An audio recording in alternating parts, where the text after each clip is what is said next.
Hey, everybody, welcome back to the Benefits Cooldown. I'm Eric Silverman. That has been, and always will be my friend Ed Legande from the West Coast, Executive Vice President at Nielsen Benefits Group. What's up, Ed?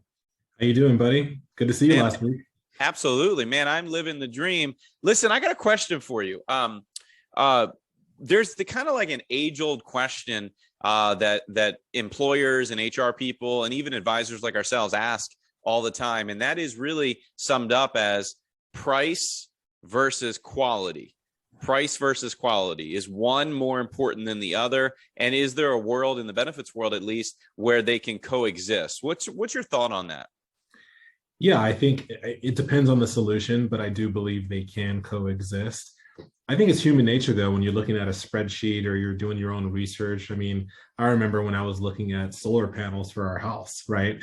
And of course, gravitating towards the least expensive solution because, of course, it affects my pocketbook. But when you start thinking about what life is like after implementing whatever solution you're looking at implementing, sometimes that savings that you initially might experience goes right out the window just from an experience perspective, right? So in our world, I want to challenge us as advisors and clients to look beyond what's the numbers.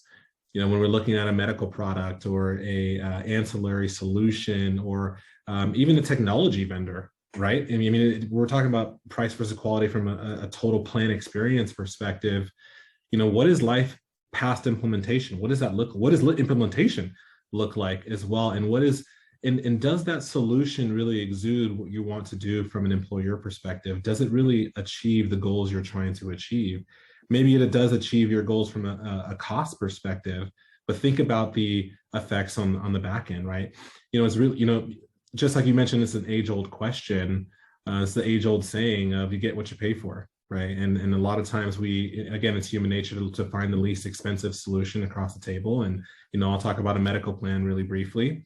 We have some clients who are still very much so looking at the cheapest plan across the spreadsheet, but we are very honest with them about what we anticipate the experience to be, right? Especially because once that solution is implemented, that's going to be a reflection on us, regardless of if it was the right solution at the end of the day, right? And so you really have to think about the life past, those numbers. What does that really bring you from an experience perspective, Yeah. especially when you're talking about a health plan, right? Well, and number one, you're spot on. You get what you pay for. But, like when it comes to my side of the industry, when it comes to the employer and or employee funded side of the business, for what I call enhanced benefits, some still call ancillary or voluntary. Um, I've always been a big proponent of guiding an employer on an employer funded model for disability or life or something in that world to consider spending a few cents more to have a stronger long-term rate lock. So it's not a typical carrier will give a year, maybe 2 years as a standard operating. But with our carrier partners, we often will ask them for 3 and yes, believe it or not, 4-year rate locks. And they'll do it if you ask, but you're going to pay for it. So when you look at the difference between a 3-year rate lock or a 2-year rate lock, it's usually just a couple pennies.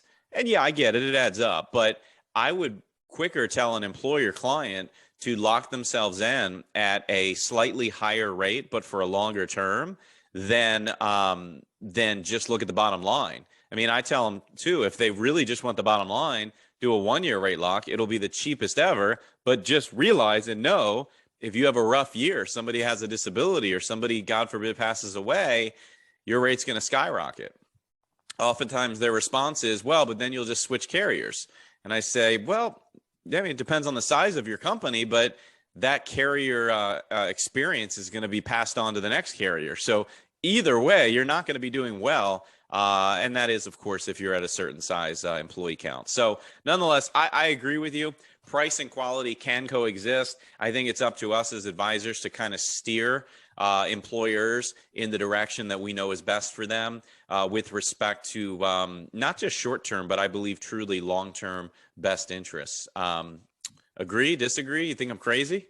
I totally agree. I think a lot of times we're looking at these decisions as 12-month long decisions as if Right. we're not going to have a business a year from now. Right. Right. And so, I think you mentioned a great point with a rate lock. And I think, again, the same thing happens from an experience perspective and reminding employers too, you know, here, let's go back to our meeting from 3 months ago. Here were the things we're trying to accomplish from a goal perspective. Are we Correct. actually accomplishing them by saving all this money? So, That's right. Well, yeah. listen, I appreciate you, man. Good topic today. Hopefully, those that are kind enough to watch and listen also appreciated it. If you have any questions, thoughts, ideas for the show, if you have any opinions, maybe you disagree with Ed, which I wouldn't blame you. No, I'm just kidding. Or if you disagree with me, I wouldn't blame you on that either. Please leave them in the comment section below. And as always, stay tuned for next week for another Benefits Cool Down. Thanks, Ed. Thanks, everybody.